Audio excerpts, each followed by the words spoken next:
Pada umumnya orang tua adalah orang yang paling banyak berinteraksi dengan anaknya dalam kehidupan sehari-hari. Dialah yang merawatnya waktu kecil, menghabiskan banyak waktu dengannya, mengajarkan hal-hal keseharian, menyuruhnya, menegurnya jika dinilai salah, tinggal serumah dengannya, mengajarinya mengerjakan PR, memberinya uang jajan, merawatnya ketika sakit, memberinya mainan atau melarangnya, dan banyak hal lain yang dilakukan orang tua bersama anaknya. Pada intinya orang tualah yang banyak menghabiskan waktu bersama anak terutama di tahun-tahun awal kehidupannya. Sehingga, dialah orang yang bisa banyak memberi pengaruh terhadap perkembangan karakter, kecenderungan, dan pola pikir seorang anak. Pada titik ini, maka, kontrol dan interaksi yang dilakukan oleh orang tua kandung, maupun orang tua asuh terhadap anaknya, sangat berpengaruh besar terhadap baik buruknya perilaku anak saat masa kanak-kanak, bahkan untuk tahap kedepannya. Dengan begitu, lingkungan pertama, sekolahan pertama adalah rumahnya, dan orang tuanya, sebagai guru pertamanya. Tinggal sang guru ini mau ngajari apa, mau membentuk anak muridnya ini bagaimana. Ibarat lembaran buku yang halamannya masih kosong, seorang anak tergantung siapa yang menulisinya.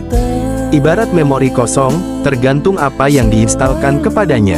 Seorang anak akan merekam semua hal yang berada di sekitarnya, dan pada akhirnya dia akan menirukannya.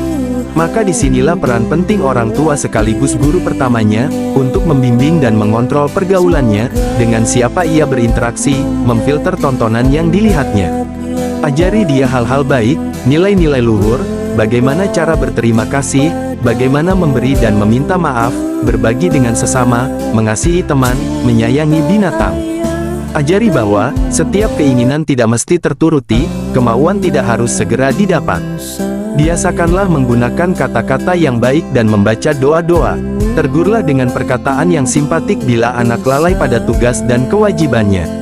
Dan saat akalnya mulai berkembang, kenalkan padanya siapa Tuhan yang menciptakannya, siapa nabinya. Kenalkan bahwa kebaikan akan mendapat pahala, dan kejahatan akan mendapat dosa.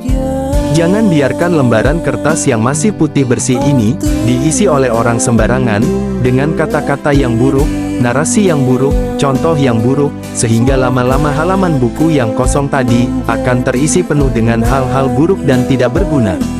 Untuk menghapusnya pun perlu usaha yang sulit dan butuh waktu yang lama. Itu pun bila orang tua mau menyempatkan diri untuk melakukannya. Sehingga, seorang anak bisa diselamatkan perilakunya, dan kembali pada fitrahnya. Namun, bila orang tua tidak mau atau malas untuk memperbaiki anaknya, dalam perkembangannya anak akan semakin jauh terseret oleh hal-hal negatif yang telah mempengaruhinya. Tidak memiliki jati diri, tingkat kejujuran rendah, pergaulan bebas, teman yang buruk, meninggalkan sholat 5 waktu, hanya mencari kesenangan dunia, mementingkan diri sendiri, lupa akhirat, perilaku korup dan sebagainya. Dengan begitu satu generasi telah rusak sebab orang tua yang membiarkan anaknya. Nauzubillahi min zalik. Pendidikan yang baik, tidak akan cukup diserahkan pada sekolahan saja, menuntut pemerintah, menyalahkan dinas terkait, tanpa ada peran langsung para orang tua, untuk menjadi guru pendidik bagi anak-anaknya. Oleh karena itu, jadi orang tua jangan malas, jadilah guru, jangan ragu.